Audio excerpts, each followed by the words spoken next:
Welcome to Plots and Reviews. I'm Brie, your host. If you're new, this is a safe space to agree or disagree with me on all of my bookish views in the comments, please.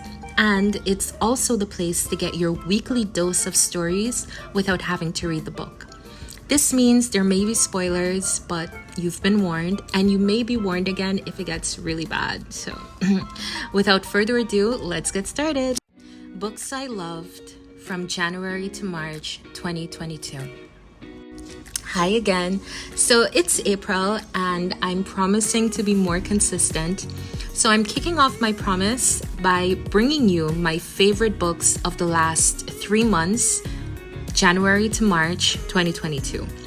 The template that I use was created by Book and Bone to select your favorite book of the year. And I love it, but I'm already stuck because I can't decide between January and March. The genres of the two books are very different, and I believe that may be causing some of the issue. But anyway, this just means that at some point during the year, I'll need to reread both books, which isn't a hassle since I love them so much. Anyway, I'm getting ahead of myself.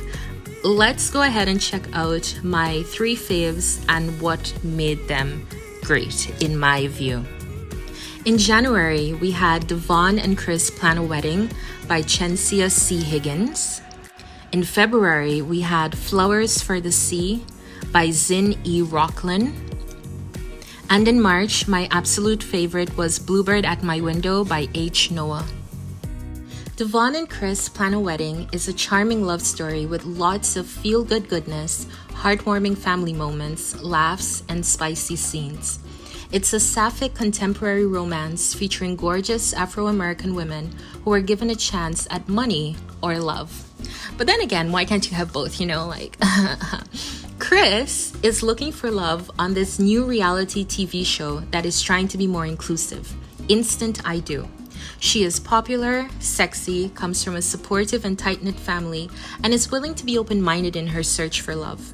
This fake dating opportunity seems to beg for the fates to intervene. Devon has been lying to her conservative religious family and herself for years, and she finally wants to stop.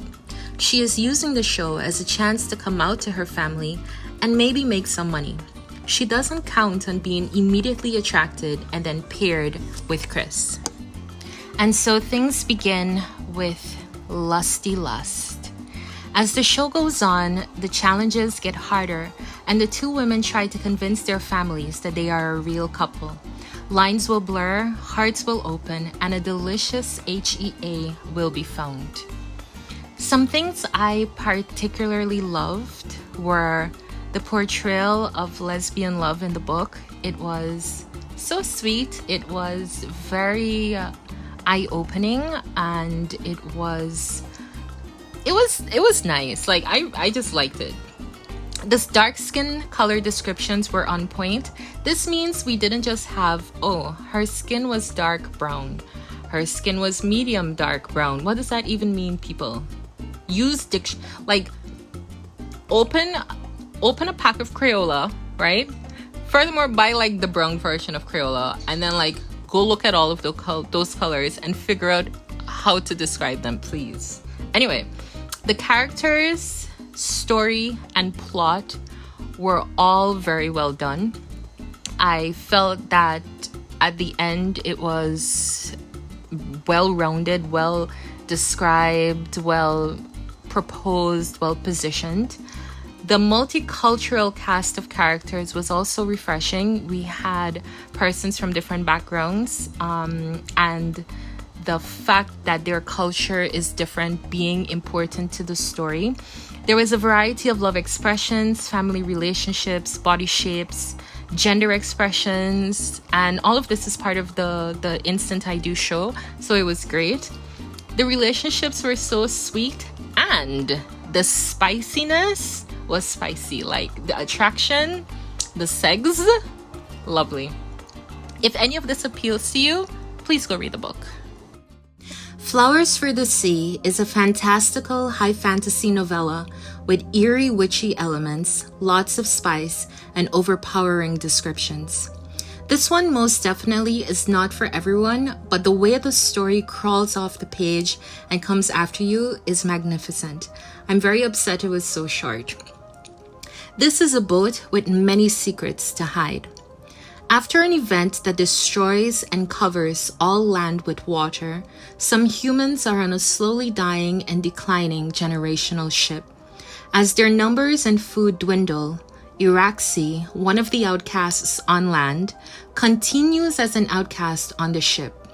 With her strangely compelling pungent smell and giant belly, she is close to giving birth. On a ship filled with people who hate her kind, those blessed by the sea, her former love, who abandoned her, and her current lover, who loves another, desperation and revelations coincide with the traumatic birth of her child. This is a story of monsters of the air, monsters of the sea, the cruelties of humans, and the wild, delicious spite of cold, untamed anger. I loved it. It's an intense experience. We learn about Iraxi's family and the injustices that were forced on her by refusing to bend. Her pride carries her through to the end, but not before she tosses everything on its head. Queen! This story was simply magnificent to me. Honestly, I love it. Some things I particularly loved were the somewhat creepy feel you get as you read, how the writing is filled with scents that activate your brain easily.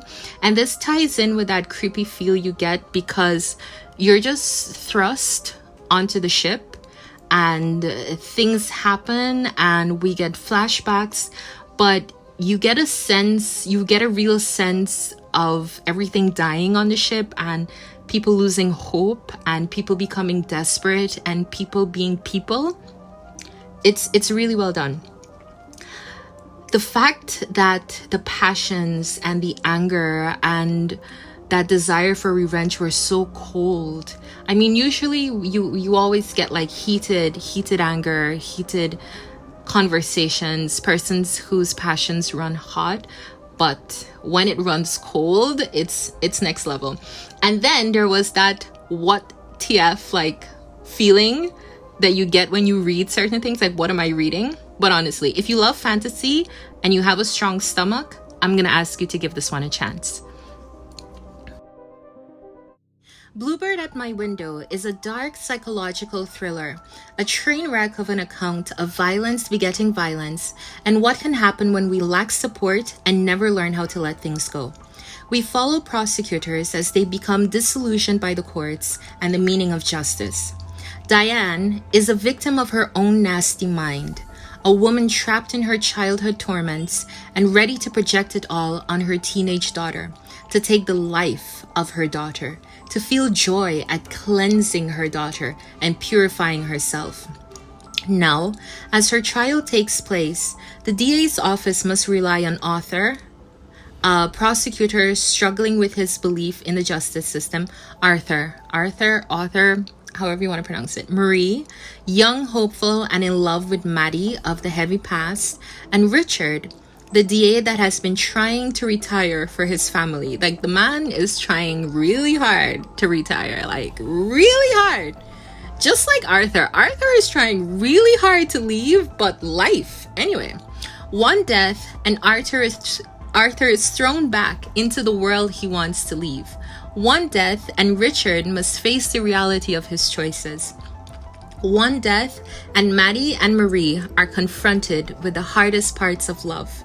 As the trial is prolonged, as life keeps battering the hopes and expectations of these characters, the bad we hope will stay away comes knocking, like a bluebird at their window, pecking away at their peace by piece. You see what I did there? Yeah, I like that. Although you know where the story is leading you, it's hard to fight the pull, honestly. You know things are not going to work out for them, but you're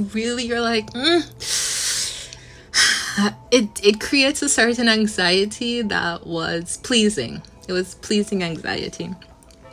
Some things I particularly loved were the spiraling mystery and descent into desperation and alienation that occurs with some of the characters. There were a beautiful set of relationships, partnerships, marriages, that kind of thing. And we also have a wonderful sapphic element here also. Very well told, very well described. There are a lot of train wrecks that you see coming, but you can't stop, and you feel really bad for these people. It's such a poignant story. You really come to care about most of the characters, and it's a reminder that love and support can save you from terrible mind demons. Like, reach out to people when you're feeling bad, like when you're feeling poorly, just reach out. If psychological thrillers are your thing, this is one to pick up, definitely. And these are my faves. Don't they sound absolutely delicious? Oh my gosh. It was a bit difficult coming up with some of them. But January was clean cut. Like, nothing else but the Vaughn and Kris Plan a Wedding was going to be the winner of January at all. As I said, I still don't know which one of the three is my top. But I'll decide and I'll let you guys know. In any case, thank you so much for checking in today. As promised, I do have more videos coming in the next few weeks that will also take this format, so I trust you've enjoyed it. If you aren't already, please consider subscribing to my channel for more in-depth reviews and discussions. I look forward to seeing you in the comments. Please tell me if you disagree or agree with me. And I will be seeing you, so take care. See you soon. Plots and Reviews says bye.